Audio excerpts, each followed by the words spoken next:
woman just opened the window to get some fresh air, because she could not sleep, but she was horrified to see that the sky at 3 in the morning was as bright as day. When she looked closely through the blinds, she saw a strange white light glowing in the distance. Then the light rapidly expanded, instantly blinding her. At first Anna did not take it seriously, thinking it was just a local natural phenomenon. So she thought nothing of it, and crawled back into bed. But little did she know a terrible disaster had already quietly arrived.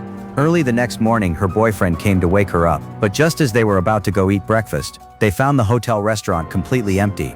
They guessed the staff might be off that day, so they decided to eat somewhere else. But when they stepped outside the hotel, they were instantly stunned. It was already 10:30 in the morning, but the streets were completely empty. There were no cars moving either. The surrounding area was silent, eerily quiet, but the two still did not take it seriously, guessing that there might be some local event that had drawn everyone away. But as they walked further, they began to realize the gravity of the situation. Not only were there no other people on the streets, even the animals had disappeared without a trace. Feeling uneasy, they quickly went to the busiest city center, but it was also completely empty.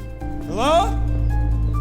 They shouted until their voices were hoarse, but received no response from anyone. It was as if everyone had simply vanished. This strange phenomenon left Anna devastated.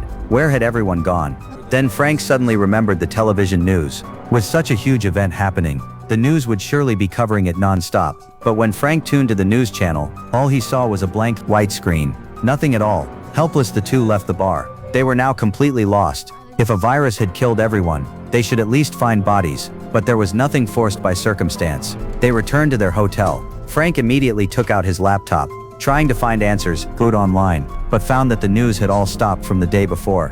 Anna tried to contact her mother back in the United States, but no one answered. Messages sent to family and friends were like stones dropped into the ocean, receiving no replies. Then Frank came up with a good idea. He pulled his girlfriend outside. He decided to go to the highest point in the city to see the condition of the entire island. So the two headed toward the mountain, but as they walked they spotted a car still running, with its windows open, but the driver was nowhere to be seen. They did not hesitate to get into the car, and drove toward the mountaintop. But when they finally reached the top, they found the villa district up there also completely empty. It was simply too strange. They had only come out for a vacation, and ended up encountering something this bizarre. It was not until nightfall that the exhausted two returned to the hotel. Anna thought they might be having a long nightmare, and that maybe after a good sleep everything would be back to normal in the morning. But when they woke up the next day, the expected surprise did not come. The world was still as lifeless as the day before. The computer had also lost signal due to no maintenance. Now all Anna wanted was to leave this place.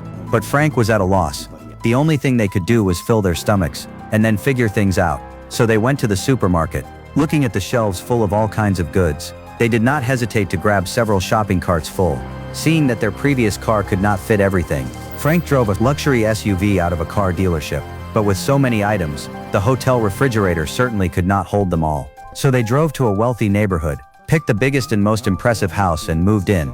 Anna never imagined that she would one day live in such a luxurious villa, experiencing the life of the rich. At first she felt very uncomfortable, but watching her boyfriend play around happily in the mansion, she gradually accepted reality. Take things as they come. Since they could not avoid it, they might as well enjoy it. Then they went to a luxury goods store, grabbing a large amount of designer clothes, and packed several large bags from a daily necessities store. At night they went to a bar, indulging in this extravagant lifestyle. Now the whole world belonged to them. Every mountain and river was their private property. They enjoyed life without restraint, using the sky as their blanket, and the earth as their bed. They reveled in the strange gift that heaven had given them.